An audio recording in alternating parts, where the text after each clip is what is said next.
各位網友大家好，歡迎大家收聽呢係4月10號嘅每日嘅市場評論。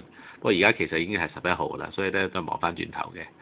咁其實恒生指數復活節假期之後呢，第一日呢已經係跌咗呢係296點嘅，係低見呢20,297嚇。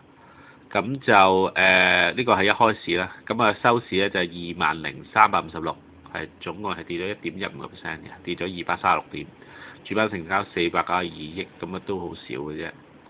咁主要都係憂慮美國嗰個復甦嗰個步伐啦。咁所以出口股好似利豐跌咗4%。咁而長實咧都唔係再係紅底股啦，跌咗3%，係98個7毫半啦。咁中聯通啊、中遠太平洋啊都跌3%，匯豐跌1.7%。咁就但係信置就逆市反而升咗2%嘅，咁我諗都係同近排咧個樓價上升咧可能有啲關係嚇，咁同埋可能新鴻基同埋一啲大嘅財團好似長實咧就驚即係嗰個政治嘅問題備受即係嗰個業務有個影響啊，咁所以咧一啲可能係二線頭嘅公司咧就會有機會受惠到。咁就而內地方面咧，就係內地股市先跌回升啊！咁內地3月份咧進口數據咧係差過預期，咁就市場就擔心內需嘅疲弱咧拖累整體經濟啦。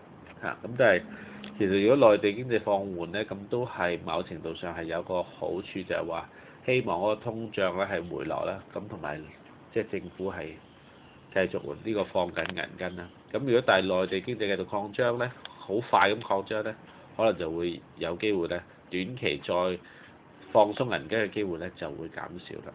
咁上海 A 股咧就係升咗20點，就係報升係0.88%。咁深圳綜合指數咧就升咗0.9%嘅。咁不過咧就內房股嚟講咧，仍然係表現得係比較差一啲嚇。咁一啲特別一啲2、3線嘅內房股咧嗰個跌幅咧都係比較上係大，咁例如好似係中渝置地啊、沿海家園呢啲都係跌咗4%、5%，咁所以都係避開一啲中小型嘅內房股。咁主要係內地有新聞一啲內房股嘅公司爆煲執笠啊，咁所以都影響到一啲比較小型嘅內房股嗰個情況。咁紐約期又跌咗係5月期又跌咗1.4%啦，咁主要擔心上月咧中國進口原油係減少嘅。咁金價連續第4日高收，我諗都係擔心嗰個歐債危機同埋美國個經濟疲弱啊，咁資金流入金市作避難所，連續4日高收嘅。6月期金嘅收報係1660.7個美金升咗16.8嘅美元嘅。咁如果我哋睇翻我哋嗰個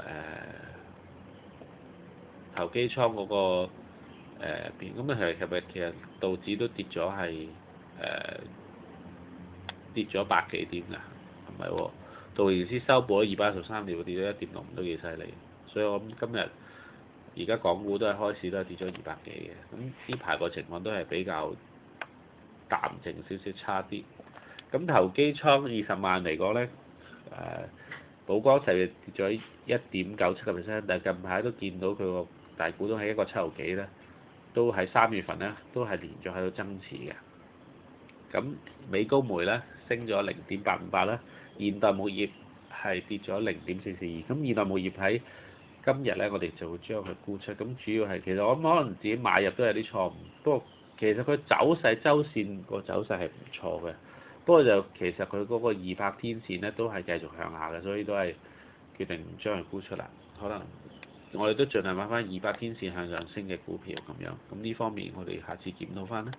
咁2313新洲就冇起跌，騰訊就跌咗0.8%，銀河娛樂冇起跌，達芙莉升咗0.73%，咁仍然係算係強勢。不過個收市跌幅已經收窄啦。咁北京首都機場係升咗0.422%，咁主要都係賣咗現代牧業，咁其他嘅就維持不變，仍然都係有80零90%係股票持倉嘅。